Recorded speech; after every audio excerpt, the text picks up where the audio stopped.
Nous devons parler, vous et moi, parce que ça fait un moment que je ne vous ai pas fait d'update concernant mon 7e manuscrit. Pour ceux qui ont regardé mon avant-dernier vlog, vous savez que j'étais totalement concentrée et débordée par la réécriture de mon 6e manuscrit qui paraîtra au printemps 2025. Donc j'ai dû faire une pause d'environ 4 ou 5 semaines, voire un peu plus, quasiment 2 mois de pause pour le manuscrit numéro 7, même si c'était pas une vraie pause et une vraie coupure en soi, parce que j'ai quand même eu des moments où j'essayais d'écrire un petit peu, mais c'était des moments très très rares et très très courts. Donc vraiment, j'ai dû écrire peut-être 500 mots en 2 mois, pour vous dire à quel point je n'avais pas le temps du tout de me poser pour écrire ce manuscrit-là.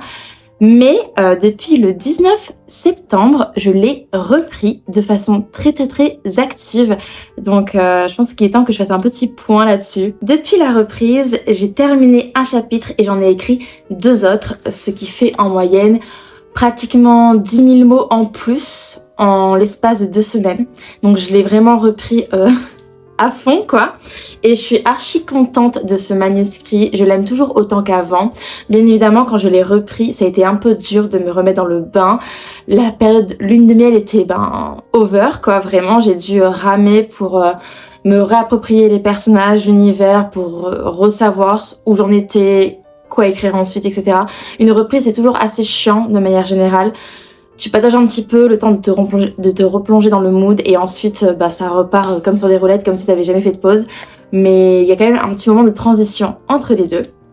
Et du coup, je suis très contente parce que là en fait on arrive à un tournant dans le récit où l'héroïne, elle arrête de se laisser faire. Elle se dit vas-y j'en ai marre qu'on me prend pour une conne, j'en ai marre qu'on se foute de ma gueule, j'en ai marre qu'on m'utilise et que vraiment on me fasse crasse sur crasse et tout, genre vas-y viens, je prends les rênes et vas-y, c'est moi qui va t'utiliser maintenant, c'est moi qui va renchérir, c'est moi qui va lead le truc.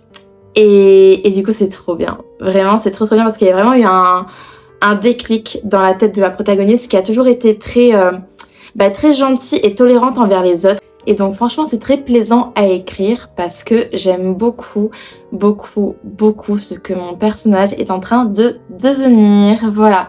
Et ce qui est trop cool aussi, c'est que j'ai eu plein de nouvelles idées pour ce manuscrit parce que jusqu'à présent, ma fin était assez floue dans ma tête. Je savais plus ou moins où je voulais en venir, mais il y avait plein de détails, plein de points dans l'intrigue qui n'étaient pas encore déterminés. Et là, j'ai éclairci pas mal de points durant ces 2 dernières semaines, genre vraiment. J'ai eu plein d'idées oufissimes, je suis trop fière de ce manuscrit, il y aura plein de plot twists et de rebondissements. Et j'aime trop la façon dont je l'ai construite. Bref, je suis amoureuse de ce livre et j'avance à nouveau très bien. Donc voilà, j'ai très très hâte de voir ce que la suite me réserve, mais je suis plutôt confiante.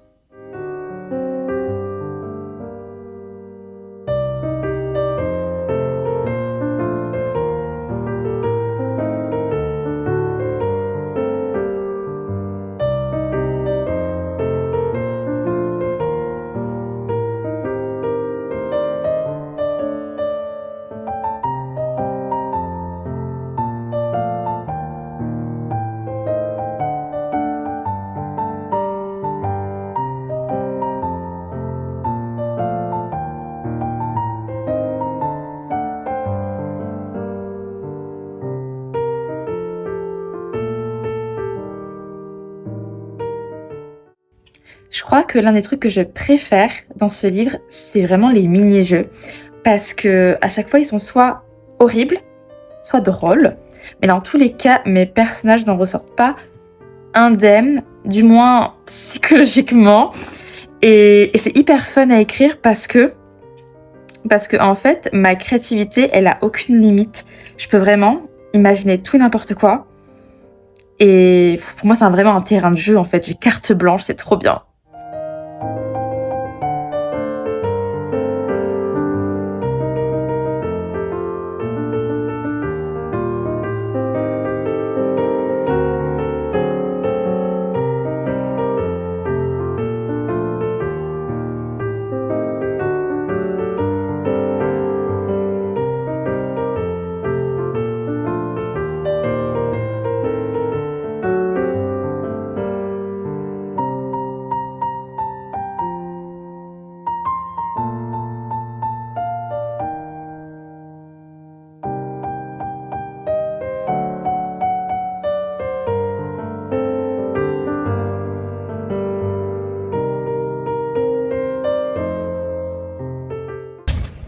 On garde la maison de sa grand-mère pendant quelques jours. Donc je vais en profiter pour me ressourcer un petit peu et écrire et bien manger.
Ce soir, on mange des gnocchis devant le nouveau film Netflix Loup-garou.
Je ne vous ai pas beaucoup parlé de mon travail d'autrice au final dans ce vlog, mais je vais quand même vous faire un petit update final de ce que j'ai fait de ma vie, hormis partir en soirée et bouffer.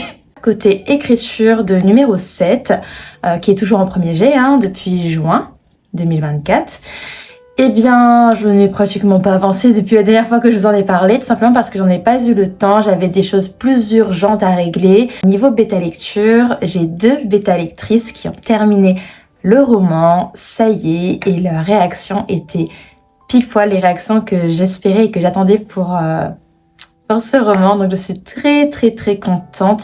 Ça m'a beaucoup émue, ça m'a beaucoup rassurée. Ok, je trouve que ce roman est incroyable, mais d'autres personnes trouvent aussi que ce roman est incroyable, donc je suis trop contente. Elles m'ont beaucoup aidée aussi, donc la phase de bêta-lecture arrive vraiment à sa fin, vu que mes autres bêta-lectrices ont bientôt terminé également, donc vraiment on va bientôt pouvoir clôturer et passer à la deuxième réécriture d'ici courant novembre je pense, mais j'aurai quand même le temps de reprendre mon premier jet de numéro 7 avant de m'attaquer à cette seconde réécriture, ce qui est le plan parfait parce que c'est vraiment ce que je voulais, donc tout va bien. Concernant l'édition de LJDA, eh bien les couvertures, parce que oui il y aura une couverture pour le format e-book et une couverture pour le format broché, ce sera deux couvertures différentes. Les deux couvertures ont été très bien avancées. Mon copain s'est chargé du coup de toute la partie illustration et moi du coup je me charge de la partie maquette. Tout ce que je peux vous dire c'est que le thème ce sera pourpre et or.